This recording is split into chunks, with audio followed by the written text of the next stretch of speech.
Henry's predictable public play was in full swing. Simon raged at the reporter Roxanne while Melissa seethed. Henry's lies about Mom provoked Melissa's defense, countered by Wendy's subtle attacks on Mom's finances. Henry shifted to victim, his act sickening. Wendy escalated, revealing my birth's circumstances, framing their interference as care. Roxanne probed their motives. Wendy's reply villainized my father. Melissa was furious.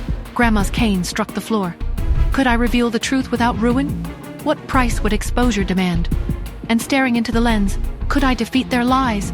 What secrets would erupt, and what would be the devastating cost?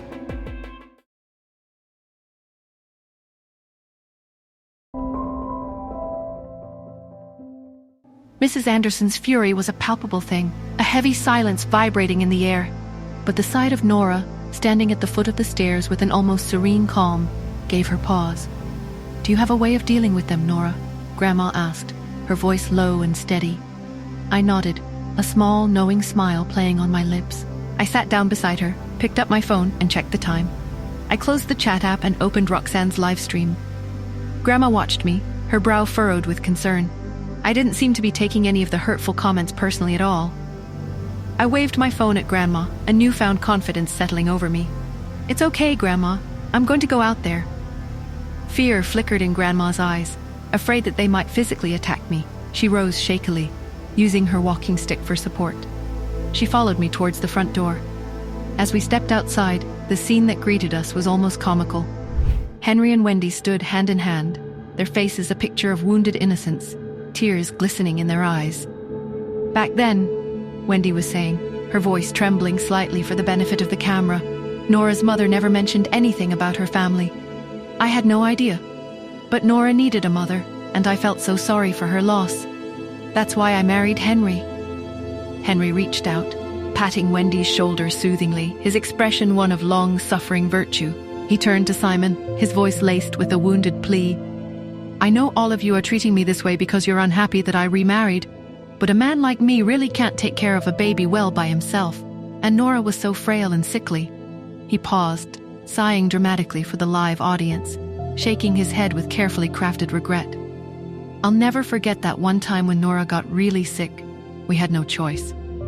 I put her on my back and carried her for miles, walking to the hospital. Rain was pouring down.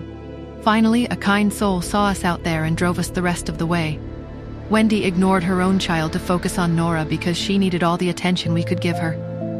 Our other daughter, Angela, poor girl, tried to take care of herself and ended up scalding her thigh." Wendy's carefully controlled sobs intensified. "I felt so guilty. It was impossible to care for them both. I cried for days, Henry. Do you remember?"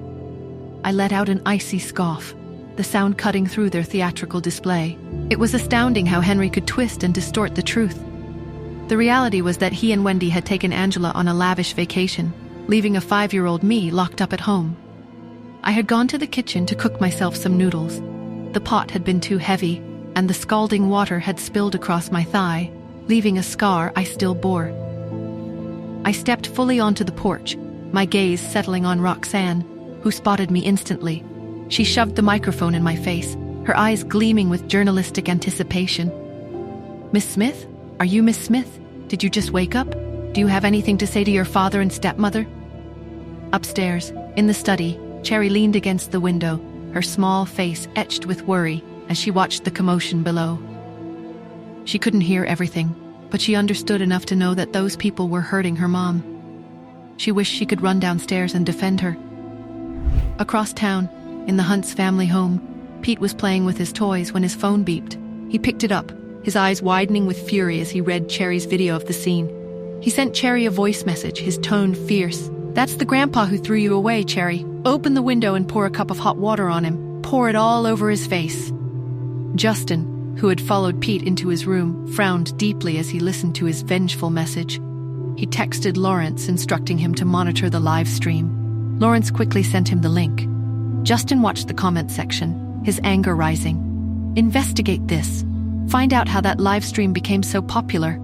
Who paid to make it trend?" At the hospital, Ian had regained consciousness and was watching the live stream on his phone. His grip tightened as he saw Simon and Melissa. He remembered Yvette, the past a sharp ache in his chest.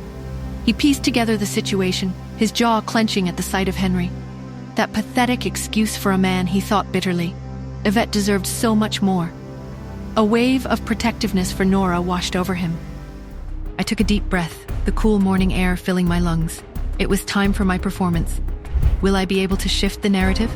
Will Henry get what he wants? Can I protect me and my children from Henry's greed and wrath? Hi, Nora here.